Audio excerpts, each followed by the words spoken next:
Hallelujah, hallelujah. परमेश्वर भला है और उसकी करुणा, परमेश्वर की करुणा कैसी है? सदा की है और हर रोज नई होती चली जाती है। जो करुणा उसने कल हमारे जीवन में की थी, जो परसों की थी, आज उसने फिर एक नई करुणा की। हालेलुया। परमेश्वर पिता का धन्यवाद हो कि एक बार फिर से हम उसके वचन को सुनने को जा रहे हैं, सीखने जा रहे हैं। आप मेरे साथ निकालिए इब्रानियों की पत्री अध्याय 11। इब्रानियों की पत्री अध्याय 11 पद संख्या 7। इब्रानियों की पत्री अध्याय 11 पद संख्या 7।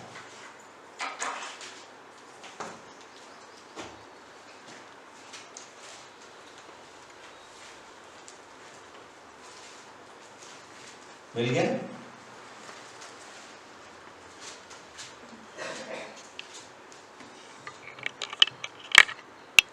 विश्वास ही से नूह ने उन बातों के विषय में जो उस समय दिखाई न पड़ती थी पाकर भक्ति के साथ अपने घराने के बचाव के लिए जहाज बनाया। बड़ी भक्ति के साथ में जब उसके पास परमेश्वर का वचन पहुंचा तो उसने क्या करा? जहाज बनाया और उसके द्वारा उसने संसार को दोषी ठहराया और उस धर्म का वारिस हुआ जो विश्वास से होता है। किस धर्म का वारिस हुआ? वो जो विश्वास से होता है। जैसा कि हम सब जानते हैं, धर्मी जन विश्वास के द्वारा जीवित रहेगा। धर्मी जन किसके द्वारा जीवित रहेगा? केवल और केवल विश्वास के द्वारा जीवित रहेगा। नूह को हम भली भांति जानते हैं।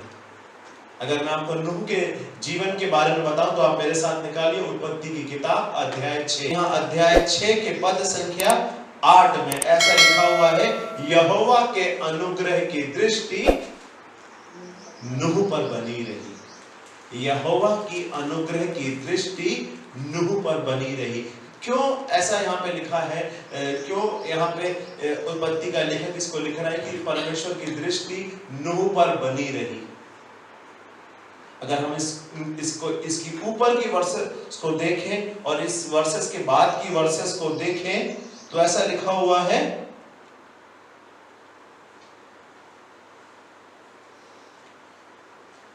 अगर आप 5वें पद को पढ़ेंगे तो ऐसा लिखा हुआ है, यहोवा ने देखा कि मनुष्यों की बुराई पृथ्वी पर बढ़ गई है। पृथ्वी में बुराई बढ़ गई है, पाप बढ़ गया है, अंधकार बढ़ गया है, शैतान के काम बढ़ गए हैं। और क्या लिखा हुआ है? और परमेश्वर के मन में विचार आया कि मैंने परमेश्वर के मन के जो परमेश्वर यहाँ पे कह रहे हैं कि जो लोगों के मन के विचार हैं वो भी कैसे हैं? बुरे हैं। लोगों के मन के विचार भी बुरे हो गए हैं और जो भी कुछ उनके मन से निकलता है वो बुरी बातें ही निकलती हैं। तो परमेश्वर देख रहा है नीचे, उसने पृथ्वी को बनाया है, इतना सुंदर बनाया है, सारी चीजों को सिस्टमैटिक बनाया है, लेकिन उसके बाद वो एक और चीज को देखता है कि पृथ्वी बिगड़ गई है, लोग बिगड़ गए हैं, उनके अंदर बुराई आ गई है, उनके अंदर गड़बड़ी आ गई है, सब कुछ बेकार हो गया है। लेकिन यहाँ पे एक और जगह क्या कह रहा है? यहाँ पे इसी के 8वें पद में परमेश्वर के वचन में क्या लिखा हुआ है कि सब कुछ को तो देख रहा है परमेश्वर, सब कुछ तो बिगड़ा हुआ सा है, सब कुछ तो खराब सा है, सब कुछ तो नष्ट होता चला जा रहा है, लेकिन एक परिवार है, एक व्यक्ति है जिसके ऊपर परमेश्वर की दृष्टि लगी हुई है। क्यों लगी हुई है? क्योंकि वो परमेश्वर पर विश्वास करता है। किस पर विश्वास करता है? वो परमेश्वर पर विश्वास करता है, परमेश्वर का भय मानता है, परमेश्वर के अनुसार जीवन को जीता है। इसलिए यहाँ पे लिखा हुआ है, परंतु यहोवा के अनुग्रह की दृष्टि नूह पर बनी रही। परमेश्वर पर विश्वास करने के चलते यहाँ पर परमेश्वर के अनुग्रह नूह पर बना हुआ है। और जब हम अनुग्रह को देखते हैं, यहाँ पे देखते हैं तो क्या दिखाई देता है हमें? क्या दिखाई दे रहा है हमें?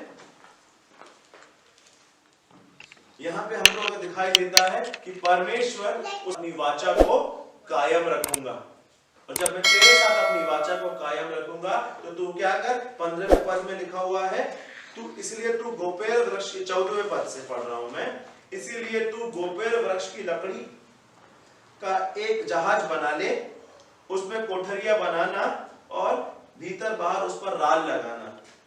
इस ढंग से तू उसको बनाना, जहाज की लंबाई 300 गुना हाथ, चौड़ाई 50 हाथ, ऊंचाई 30 हाथ हो। परमेश्वर उसको पूरा डायमेंशन दे रहा है, पूरा उसका प्लानिंग समझा रहा है, और ऐसे करके नूह क्या कर रहा है, एक जहाज को बना रहा है।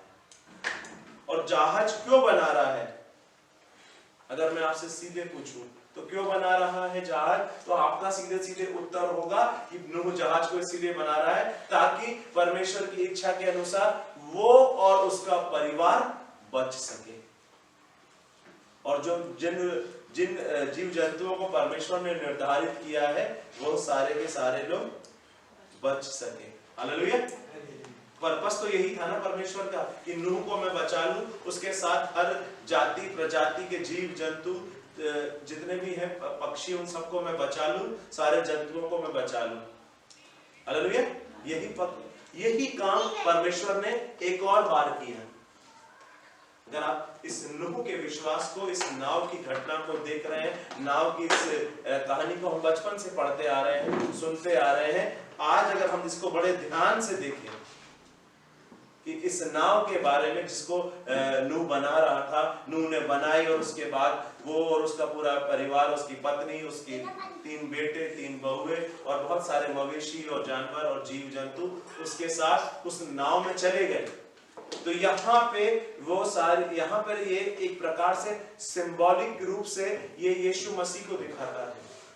उस समय जो नाव परमेश्वर ने उन लोगों को बचाने के लिए बनाई थी, आज वही नाव यीशु मसीह के रूप में परमेश्वर ने हमारे बीच में भेजा।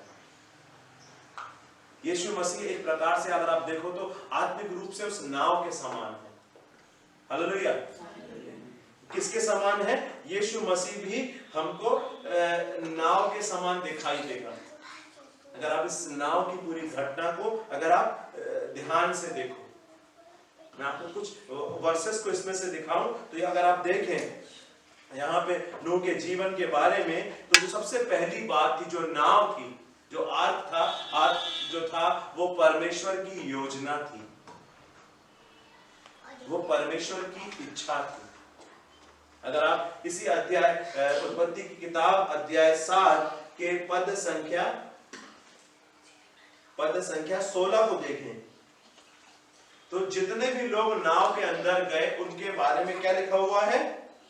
जो गए वे परमेश्वर की आज्ञा के अनुसार सब जाति के प्राणियों में से नर और मादा गए, तब यहोवा ने जहाज का द्वार बंद कर दिया। परमेश्वर ने क्या कर दिया? जहाज का द्वार बंद कर दिया। हालेलुया। क्या कर दिया परमेश्वर ने? जहाज का, मतलब ये परमेश्वर की इच्छा थी, वही लोग इसमें गए। हर कोई नहीं गया, हर कोई नहीं गया, हर कोई नाव में नहीं गया, केवल वही लोग गए जो लोग को परमेश्वर चाहते थे।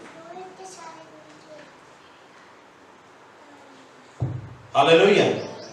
तो नाव जो है एक प्रकार से परमेश्वर की योजना को बताती है। उस समय परमेश्वर जिनको जिनको चाहता था, जो उसकी दृष्टि में धर्मी थे, उस समय वो उनको नाव में ले गए।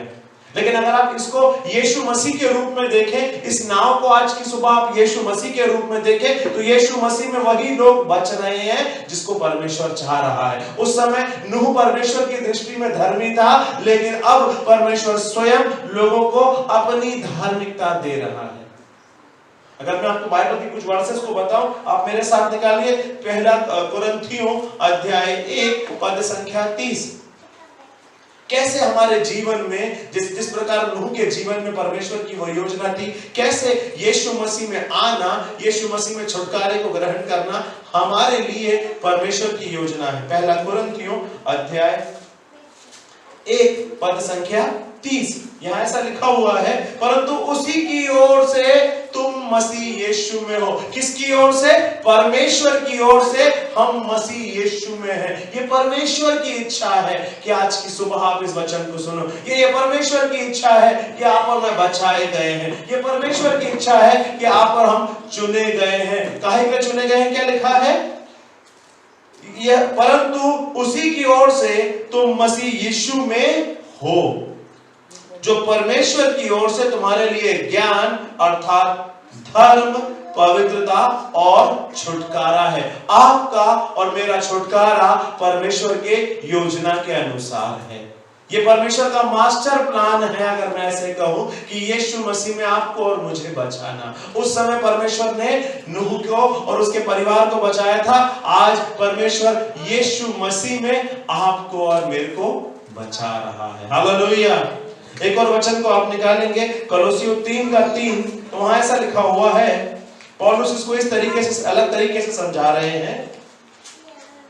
कलोसियों की पत्री में अध्याय 3:3 में ऐसा लिखा है, क्योंकि तुम तो मर गए जिस दिन नूह और उसका परिवार नाव में चढ़ गया था। वो संसार के लिए तो मर चुका था, लेकिन परमेश्वर के लिए वो जीवित हो गया था। परमेश्वर के लिए तो वो बच गया था।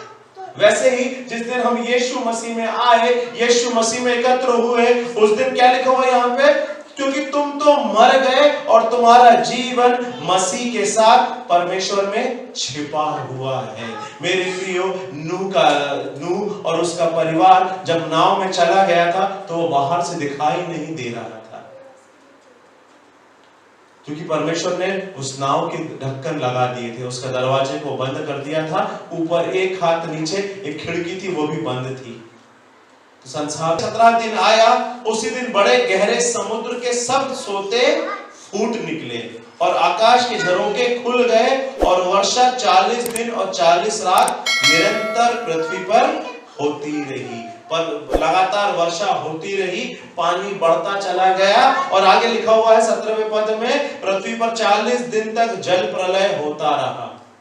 40 दिन तक जल प्रलय होता रहा और पानी बहुत ही बढ़ गया, जिससे जहाज ऊपर की ओर उठने लगा। हालेलुया।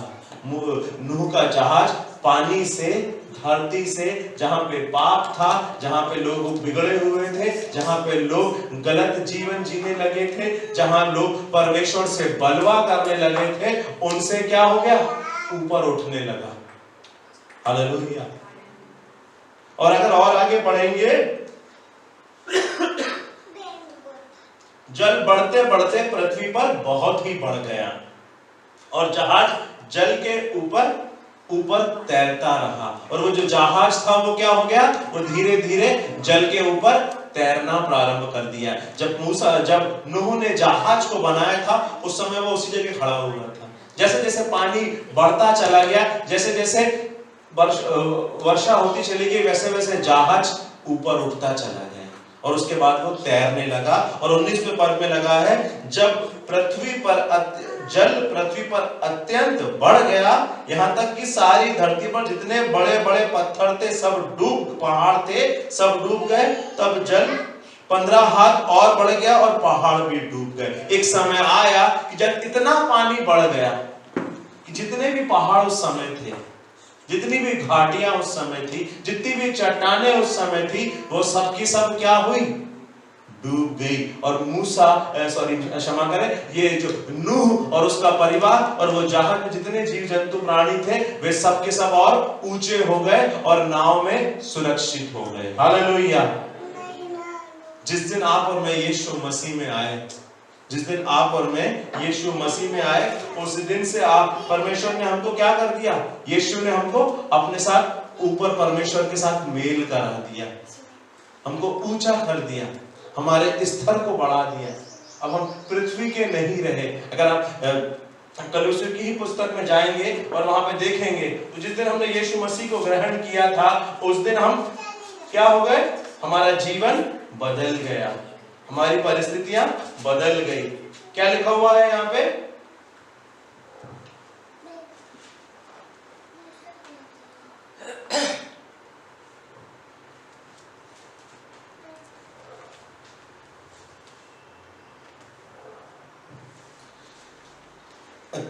अध्याय 3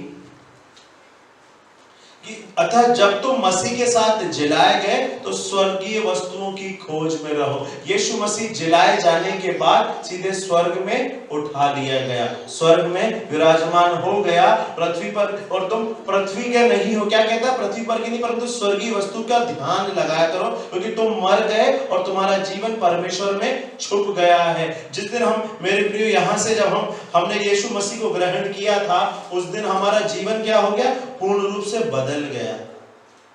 हमारी परिस्थितियां पूर्ण रूप से बदल गई। हालेलुया।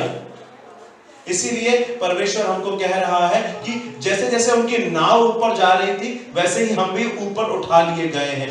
किन परिस्थितियों से उठा लिए गए हैं? उन सारी बातों से जो हमको रोकती है, जो हमको दबाती है, जो हमको नष्ट करती है। हालेलुया। आज ये नूह के जीवन को हमको इसलिए देखने की आवश्यकता है। ये जो नाव है, ये हम नई वाचा के लोगों के लिए, न्यू टेस्टामेंट बिलीवर के लिए क्या है? एक सिंबल है, एक चिन्ह है, एक प्रतीक के रूप में है कि जैसे उस समय वो परिवार बच गया था, परमेश्वर ने आज यीशु मसीह को हमारे लिए नाव बना दिया है। ये जो पूरे संसार में यीशु मसीह में जितने लोग आते जा रहे हैं, उस नाव में सवार होते जा रहे हैं, उस नाव का हिस्सा होते चले जा रहे हैं। अगर आप इफिसियों की किताब अध्याय 1 उसके 21 में देखेंगे तो देखेंगे सब प्रकार की प्रधानता, अधिकार और सामर्थ और प्रभुता के और हर एक नाम के ऊपर जो न केवल इस लोक में पर आने वाले लोक में भी है, वहां पर क्या कर दिया है? यीशु मसीह को बैठा दिया है परमेश्वर ने। और यीशु मसीह ने सारे अधिकार को, सारी चीजों को किसको दे दिया है? कलीसिया को दे दिया है। मतलब ना केवल ये सैद्धांतिक है, बल्कि आज कलीसिया जब यीशु मसीह में आ गई है तो उसके पास पूर्ण रूप से सारा अधिकार आ गया है। Hallelujah, hallelujah. इसीलिए 2:6 में ऐसा लिखा हुआ है, और मसीह के यीशु के साथ उठाया और स्वर्गीय स्थानों में उसके साथ बैठा दिए गए हैं। हम ऊपर उठाकर यीशु के साथ बैठा दिए गए हैं, स्वर्गीय स्थानों में हम हो चुके हैं। जैसे संसार के लोगों में होता है ना कि जब कोई मर जाता है, संसार से चला जाता है, तो लोग लिखने लगते हैं उसके सामने स्वर्गीय। ये रीति है संसार की, विशेष करके भारत की बात करें तो, कि स्वर्गीय उसके सामने लिख देते हैं। उनको पता नहीं है किसी को भी कि वाकई में स्वर्ग गया है कि नरक गया है। लेकिन आप और मैं, मेरे प्रियो, जिस दिन हमने यीशु मसीह को ग्रहण किया है, हम उसी दिन से स्वर्ग के अधिकारी हो चुके हैं। हम उसी दिन से स्वर्ग के वासी हो चुके हैं। हमारे जो आत्मा है ऑलरेडी यीशु मसीह के साथ स्वर्गीय स्थानों में बैठ चुकी है। हालेलुया। क्योंकि नूह ने परमेश्वर की बात को माना। परमेश्वर ने कहा नाव को बना, अपने परिवार को लेकर उसमें जा। आज परमेश्वर ने आपको और मेरे को भी यीशु मसीह में के रूप में जो उस नाव में बुलाया है, जहां पे सारी अथॉरिटी है, जहां पे सारा अधिकार है, जहां पे सारी सुरक्षा है, हर एक बातों से। उस समय के लोगों को अगर आप देखें, उस समय की परिस्थिति को देखें, तो अगर आप ये 7:21 में देखें तो क्या लिखा हुआ है? जैसे जैसे पानी बढ़ता चला गया, नाव ऊपर, ये जो नाव थी ये ऊपर उठ के यहां वहां जाने लगी, पानी के बहाव में बहने लगी। तब क्या लिखा हुआ है? और क्या पक्षी, क्या घरेलू पशु, क्या बहनेले पशु और पृथ्वी पर सब चलने वाले प्राणी और जितने जंतु पृथ्वी में बहुतायत से भर गए थे, वे सब के और सब मनुष्य मर गए। सारे के सारे लोग मर गए, जो केवल इस नाव में थे वही बचे। आज भी हम देख रहे हैं संसार में जो लोग यीशु मसीह में नहीं है, यीशु मसीह रूपी नाव में नहीं है, उसके उद्धार को जिन्होंने ग्रहण नहीं किया है, उसको छुटकारे के रूप में ग्रहण नहीं किया है, धीरे धीरे धीरे धीरे धीरे वो खत्म होते चले जा रहे हैं, वो नाश होते चले जा रहे हैं।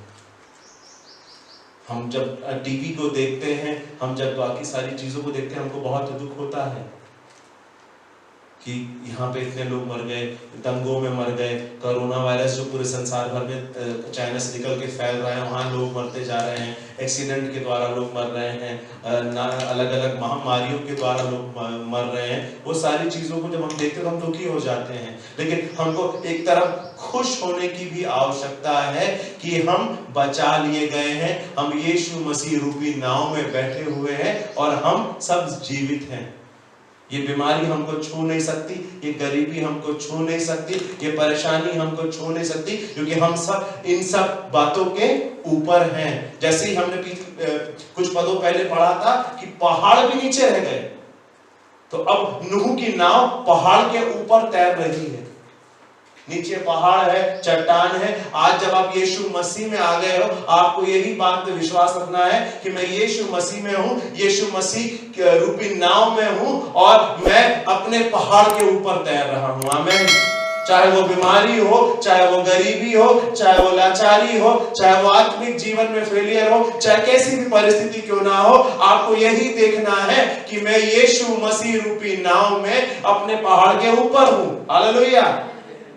अभी तक आपको पता था कि आपका पहाड़ आपको दबा रहा है, आपकी परिस्थिति आपको दबा रही है, लेकिन मैं आपको वचन के द्वारा बता रहा हूं कि जिस दिन आप यीशु मसीह में आए, यीशु मसीह इस नाव के समान है कि जब सब चीजें संसार पे घटित हो रही है, वो आप पर अधिकार नहीं लेगी। महंगाई अगर संसार पर ले रही है, रिसेशन संसार पर अधिकार ले रहा है, ओ महंगाई और जितनी भी संसारिक परेशानियां जब संसार पर अधिकार ले रही है, वो कलीसिया को छू नहीं पाएगी मेरे प्रियो, वो लोगों को टच नहीं कर पाएगी। आमीन।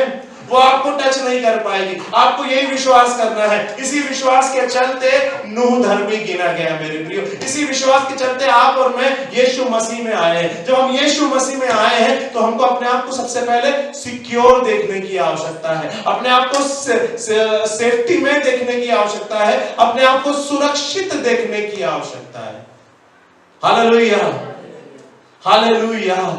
हमारे साथ गड़बड़ी क्या होती है कि हम जब नूह नाव में था तो परमेश्वर ने नाव के ढक्कन को बंद कर दिया था। आप अच्छे से पढ़ना, समय नहीं है मेरे पास इस घटना को। जब मैं सवेरे आज उठ गया था और जब मैं इसको बहुत ध्यान से पढ़ रहा था, इस पूरे 2-3 चैप्टरों को, नूह के जीवन को, इन सारी बातों को, तो परमेश्वर ने नाव, जब मैं ये सब चढ़ गए नाव में, नूह, उसकी पत्नी, उसके 3 बेटे, 3 बहू और सारे जीवित जंतु और प्राणी जितने भी परमेश्वर ने बोले थे, जब चढ़ गए तो परमेश्वर ने नाव का ढक्कन लगा दिया कि ना ही कोई बाहर जा सकता है, ना ही कोई बाहर से अंदर आ सकता है।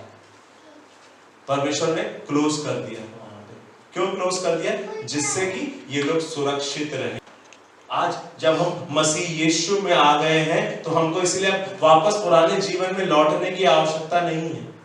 हमको पुरानी चाल चलन में वापस जाने की आवश्यकता नहीं है। पुराने अविश्वासी जीवन में, पुरानी आदतों में, पुराने चाल चलन में वापस जाने की आवश्यकता नहीं है, क्योंकि परमेश्वर ने हमको एक अलग स्थान पे ले आया है। परमेश्वर ने हमको सारी समस्याओं के ऊपर ले आया है। अगर आज आप इस नाव को देखें, नाव में एक परिवार है पूरा बचा हुआ, वैसे ही आप और मैं भी यीशु मसीह के रूपी नाव में बैठे हुए हैं, यीशु मसीह को ओढ़े हुए हैं, यीशु मसीह को पहने हुए हैं, लेकिन हम उसमें बने नहीं रह पा रहे हैं, हम उस पर विश्वास नहीं कर पा रहे हैं। नूह विश्वास करता था, इसलिए वो आनंद में था, वो टेंशन फ्री था, उसको मालूम था मुझे कुछ नहीं होगा। बाहर लोग चिल्ला रहे होंगे, तड़प रहे होंगे, जब पानी के सारे जब लोग डूब रहे होंगे, पूरा संसार मर रहा था, नूह अंदर परमेश्वर को धन्यवाद दे रहा होगा। जैसा कि अभी भजन संहिता में हमने देखा कि हमको कैसी भी परिस्थिति क्यों ना हो, कैसी भी सिचुएशन में हम क्यों ना हो, हमको धन्यवाद देना है। आप, मुझे नहीं मालूम आप लोगों ने में से कितने लोगों ने ये नूह वाली घटना की मूवी को देखा है। बहुत से लोगों ने इस पर मूवी बनाई है। मैंने बचपन में जब छोटा था तब देखा था, बड़ेपन में भी कुछ दिनों पहले देखा। जब ये नाव पर, जब पानी के जैसी धरती के सोते फूटे और आकाश के सोते फूट गए, जब पानी आने लगा तो नाव बहुत शुरू में जब सेट थी, बनाई थी तो बिल्कुल खड़ी थी। जब पानी बढ़ा तो बहुत हिली, उसके बाद तैरना शुरू हुई। वो जब हिल रही थी तो अंदर के लोग बहुत छटपटा रहे थे। उस समय बाहर के लोग नहीं छटपटा रहे थे, वो भाग रहे थे, दूर दूर हो जा रहे थे कि अरे यहाँ नहीं आ रहा, यहाँ चलो, इनके घर तो पानी नहीं आ रहा, इनके घर में चलो, उनके यहाँ सुरक्षा है, उनके वहां चलो, इसके यहाँ पे 3 मंजिल के घर है, इसके यहाँ चढ़ जाते हैं। अलग अलग तरीके से लोग संसार के उपाय कर रहे थे। किले में चढ़ जाते हैं, पेड़ पे चढ़ जाते हैं, हम लोग नहीं डूबेंगे। जब ये नाव चलना प्रारंभ हुई थी, उस समय खूब हिल रही थी, ऐसे क्योंकि सटल नहीं हुआ था ना, पानी के झरोके आ रहे थे सब तरफ से, पहाड़ धीरे धीरे, एक समय के बाद ऐसा हुआ कि नाव एकदम ऊपर आ गई और पूरा लबालब पानी था। लेकिन जब ऊपर आके जब फ्लो कर रही थी पानी में, उसके पहले का जो पीरियड था वो बहुत ही डेंजरस था अंदर वाले लोगों के लिए। कितने लोग घोड़ा घाट में नाव में घूमे हैं, आपने देखा होगा ना, खूब हिलती है घाट, है ना, खूब हिलता है बार बार। जब एकदम से आप लहरें आती है, विशेष करके अगर आप समुद्र में जाके घूमेंगे किसी शिप में, तो आप देखेंगे कि बार बार वो हिलता है, पूरा गोते खाता है, ऐसा कभी ऐसा होता है, कभी ऐसा होता है।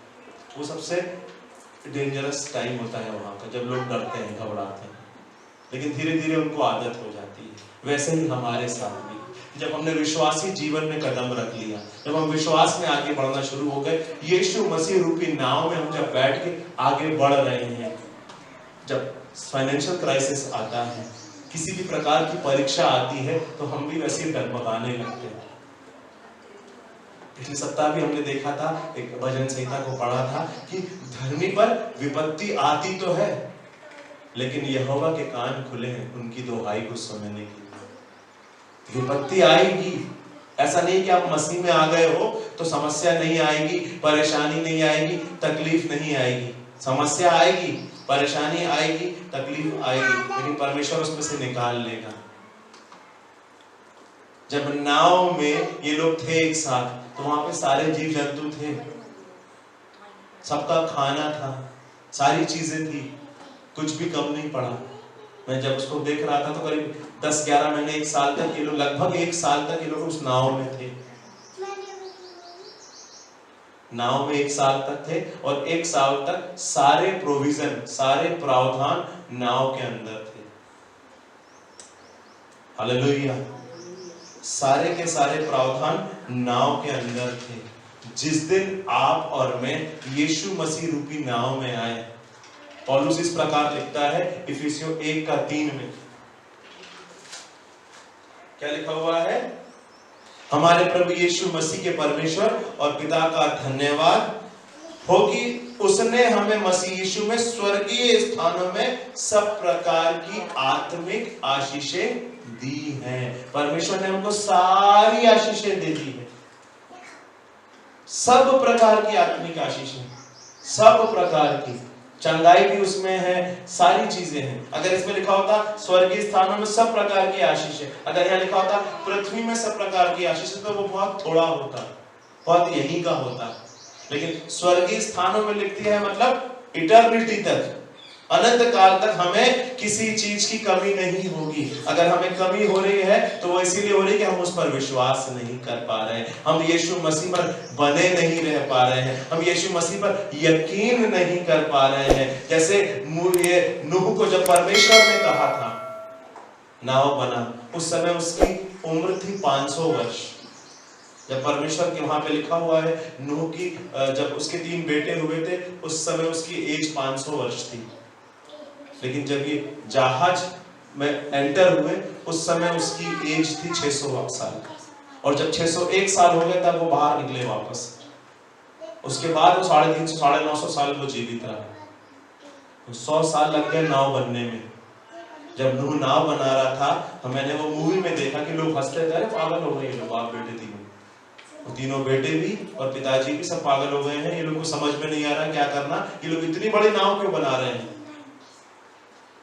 उस पर खोदाई कर रहे हैं, उस पर राल लगा रहे हैं अंदर और बाहर दोनों तरफ। परमेश्वर ने जैसा जैसा इंस्ट्रक्शन दिया था उसको पालन कर रहे हैं। आज जैसा जैसा इंस्ट्रक्शन परमेश्वर आपको और मुझे देता है, जो योजना परमेश्वर आपको और मुझको देता है, जब हम उस योजना को पालन करना शुरू कर देते हैं, उस योजना पर चलना शुरू कर देते हैं, हो सकता है वो संसार के लिए ऑड हो। शुरू में हो सकता है नूह के बेटे कन्विंस ना हुए हो सकता है शुरू में बाकी लोग कन्विंस ना हुए हो, कह रहे ये कैसे होगा पापा, आपको परमेश्वर ने सुना, आपने सही में सुना है कि नहीं? परमेश्वर क्या सब कुछ डुबा देगा और आपको नाव बनाने के लिए बोला है, और हमारा परिवार उसमें नाव में रहेगा, बाकी सारे लोग मर जाएंगे? ऐसा कभी हो सकता है क्या? यीशु मसीह में आएंगे तो हम लोग स्वर्ग जाएंगे, बाकी लोग का क्या होगा? ऐसा थोड़ी होगा। परमेश्वर तो दयालु है, ऐसा थोड़ी कर सकता है परमेश्वर। लेकिन परमेश्वर अपने वचन का पक्का है मेरे लिए, उसने अपने नाम से ज्यादा अपने वचन को महत्व दिया है। तो आज वही महत्व नूह भी अपने जीवन में परमेश्वर के वचन को दे रहा है। परमेश्वर ने कहा बना तो वो बनाया, इसीलिए उसको धर्मी गिना गया, क्योंकि उसने विश्वास किया और विश्वास के कर्म को किया। आज हम बहुत से लोग फाइनेंस के क्षेत्र में आशीषों को इसलिए नहीं देख पाते क्योंकि वो फाइनेंस के क्षेत्र पर परमेश्वर पर भरोसा नहीं कर पा रहे हैं। चंगाई इसलिए नहीं देख पाते 100% क्योंकि उनका भरोसा परमेश्वर से ज्यादा डॉक्टर पर है, डॉक्टर की कही हुई बातों पर है। बहुत सारे, अगर मैं आपको ऐसे छोटे छोटे एग्जाम्पल दे सकता हूं जहां पे विश्वासी देख नहीं पा रहे हैं। लेकिन अगर आप इब्रानियों की पत्री, जहां पर हमने 11:7 में देखा था कि जब परमेश्वर ने नूह को धर्मी ठहराया तो क्या लिखा हुआ है 11:7, जो जहां से हमने अपने वचन को शुरू किया था। विश्वास ही से उन बातों के विषय में, विश्वास ही से नूह ने उन बातों के विषय में जो उस समय दिखाई ना पड़ती थी। क्या लिखा हुआ है? दिखाई ना पड़ती थी। आज मैं आपको बोल रहा हूं कि यीशु मसीह में आपको परमेश्वर ने स्वर्ग दिया है। यीशु मसीह में आपके घराने को परमेश्वर ने सारी आशीषें दी है। परमेश्वर ने आपको सारी चंगाई दी है। सारी पहाड़ों के ऊपर आप चल रहे हैं, सारे पहाड़ों के ऊपर आप तैरने वाले हैं। अगर आप उस पर विश्वास नहीं कर रहे हैं जो आपको दिखाई नहीं दे रहा है, तो ये बाइबल का विश्वास नहीं है। Hallelujah, hallelujah. अगर हम ऐसी बातों पर विश्वास नहीं कर पा रहे हैं जो उसके वचन में है पर हमारी आंखों से दिख नहीं रही है, तो ये परमेश्वर का विश्वास नहीं है। नूह को दिखाई नहीं दे रहा था जब परमेश्वर का वचन आया कि परमेश्वर सबको पानी में डुबाने वाला है। नूह ने ऐसा नहीं बोला पहले साइन दो, आप मुझे पानी गिरा के तो बताओ, सही में डुबा दोगे क्या? जब निनवे शहर के बारे में योना नबी को बोला गया कि जाओ वहां पे पश्चाताप का प्रचार करो, नहीं तो मैं सबको नष्ट कर डालूंगा, तो निनवे नबी को मालूम था परमेश्वर दयालु है।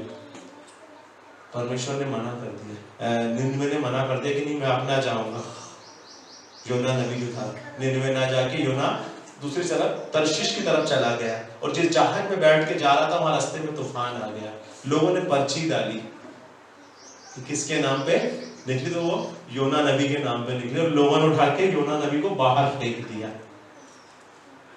योना नबी 3 दिन तक मछली के पेट में रहा, बड़ी विपरीत परिस्थिति में रहा 3 दिन तक। उसके बाद उसने पश्चाताप किया और परमेश्वर ने फिर मछली को आज्ञा दी कि इसको वापस बाहर फेंको। फिर योना नबी निनवे नगर गया और फिर वहां परमेश्वर के पश्चाताप का प्रचार किया, और वो निनवे नगर के लोगों ने टाट ओढ़कर पश्चाताप किया और परमेश्वर ने उस नगर को बचाया।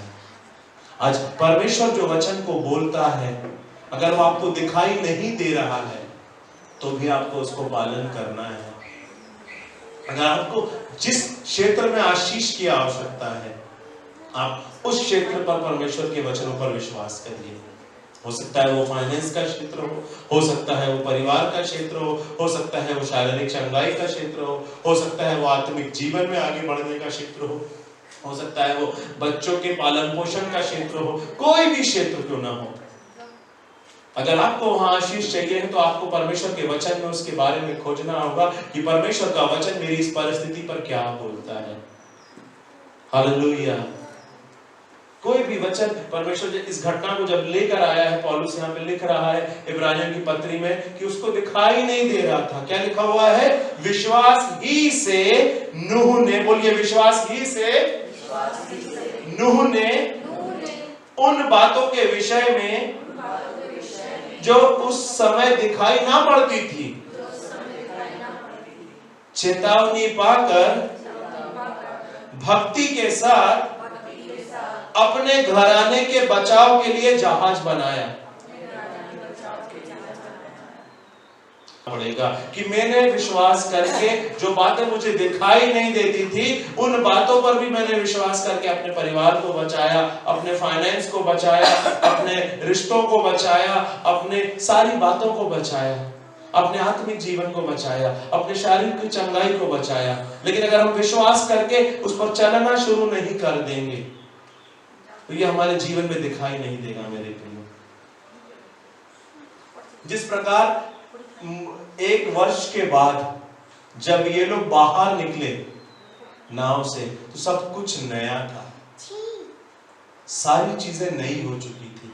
आज आपके और मेरे पास भी एक होप है सब कुछ को नया होने की, एक आशा है यीशु मसीह में नए जीवन की।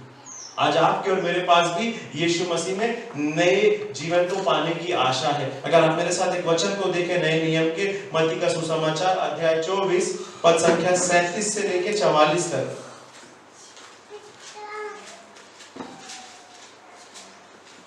जिस प्रकार उन्हें नया जीवन मिला था उसी प्रकार परमेश्वर का वचन यहाँ पे हमको भी बताता है। अध्याय 24 पद संख्या 37 से लेके 44 तक।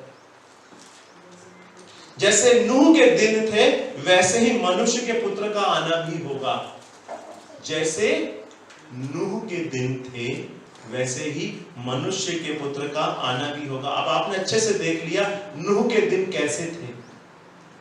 नूह के दिन पापमय थे, लोग पापी हो गए थे, व्यभिचारी हो गए थे, पियक्कड़ हो गए थे, नाना प्रकार के पाप में पड़े हुए थे, अंधकार में पड़े हुए थे, सब प्रकार के कुकर्मों में पड़े हुए थे, सारी गंदगी, सारी उस समय सब कुछ था। और उस समय क्या हुआ, जैसे नूह के दिन थे वैसे ही मनुष्य के पुत्र का आना भी होगा। जितना ज्यादा गड़बड़ियां संसार में बढ़ती जाएगी, जितना ज्यादा ये महामारियां, कोरोना वायरस जैसी चीजें फैलती जाएगी, वैसे वैसे यीशु मसीह का आना और पास होते जाएगा और निकट होता चला जाएगा मेरे प्रियो। और जल्दी यीशु मसीह आने वाला है। इसलिए जैसे इसमें लिखा हुआ ना, जागते रहो, जागते रहो, इसकी हेडिंग लिखी हुई है। और आगे क्या लिखा है, क्योंकि जैसे जल प्रलय के पहले के दिनों में जिस दिन तक नूह जहाज पर ना चढ़ा उस दिन तक लोग खाते पीते थे और उनमें विवाह होते थे। और जब तक जल प्रलय आकर उन सबको बहा ना ले गया तब तक उनको कुछ भी मालूम ना पड़ा। कि संसार के लोगों को कुछ भी मालूम नहीं पड़ेगा,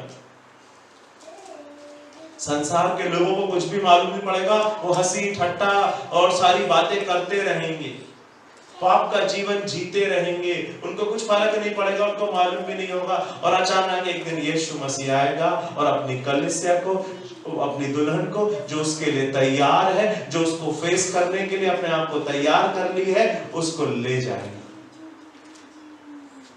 जब पानी भी गिर रहा होगा तो लोगों को लगेगा नहीं तो ऐसे ही पानी गिर रहा है, ऐसे ही हो रहा है। उस समय ऐसे ही हुआ होगा।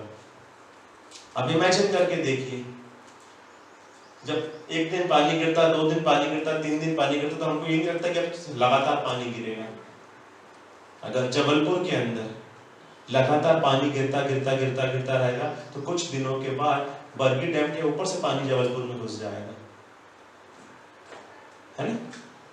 नर्मदा नदी का पानी सीधे सीधे, हम तो वैसे ही पास में रहते हैं, हम लोग और जल्दी आएगा, फुहारे वालों पे लेट पहुंचेगा, है ना। रांझी और ये जितने दूर दूर के लोग उन पर और लेट पहुंचेगा। लेकिन ये जब ऐसा होगा, हालेलुया, तो आप और मैं वहां नहा होंगे। हम कहां होंगे? हम यीशु के साथ होंगे। हालेलुया, हम यीशु के साथ होंगे। हमें क्या लिखा हुआ आगे? उस समय 2 जन खेत में होंगे, एक ले लिया जाएगा और दूसरा छोड़ दिया जाएगा। दोनों खेत में काम कर रहे हैं, कुदाली लेके, काट रहे, बाजू वाला गायब। उसको समझ में नहीं आ रहा गया था, उसको क्या हुआ, दिख क्यों नहीं रहा है? अंदर आपने वाइफ को भेजा पानी लेकर आ, चाय लेकर, आप लौटी की नहीं आई, आप बोल रहे तक आई क्यों? आप चिल्ला रहे हो यहाँ से, अंदर से बीवी ले गए यीशु मसीह के साथ, पति बैठा हुआ है, बच्चे स्कूल गए हैं, माँ बाप गायब, ऑफिस में बैठ के काम कर रहे हो, बाजू वाली सीट वाला गायब, क्लास में पढ़ा रहे हो, पढ़ाते पढ़ाते टीचर गायब, आधी क्लास गायब। ऐसे ही होगा ना, ये तो बाइबल में लिखा मतलब होगा। और ऐसा होगा तो हम कहां होंगे? गायब होने वालों में होंगे कि बचे रहने वालों में होंगे? हम बचे रहने वालों में नहीं होंगे, हम जो गायब होंगे, जो यीशु के साथ होंगे, हम उसमें होंगे। हालेलुया। इसीलिए आपके और मेरे लिए मेरे प्रियो ये तैयारी का समय है, ये यीशु मसीह के लिए जागते रहने का समय है, अपने आप को प्रिपेयर करने का समय है। जैसे जैसे तकलीफें बढ़ रही है, आज से 6 महीने पहले कोई नहीं जानता था कोरोना वायरस के बारे में। कभी आपने टीवी में नहीं सुना होगा, कभी आपने गूगल में नहीं देखा होगा, अचानक आ गया। हालेलुया। अपने को तो एग्जैक्ट खबर नहीं, लोग बोल रहे 2000-3000 लोग मरे हैं, लेकिन वहां से तो न्यूज जो आ रही है वो अलग तरीके से आ रही है टेलीकास्ट होके, तो हमको तो एग्जैक्ट फिगर भी नहीं मालूम है। कई लोगों का ऐसा मानना है कि कई हजार लोग मरे हैं। पूरे ईस्टर्न कंट्रीज जितनी वहां पे सब लोगों ने जाना बंद कर दिया है। हालेलुया। तो इसीलिए यहाँ लिखा है 2 स्त्रियां चक्की पीसती रहेंगी, एक ले ली जाएगी, दूसरी छोड़ दी जाएगी।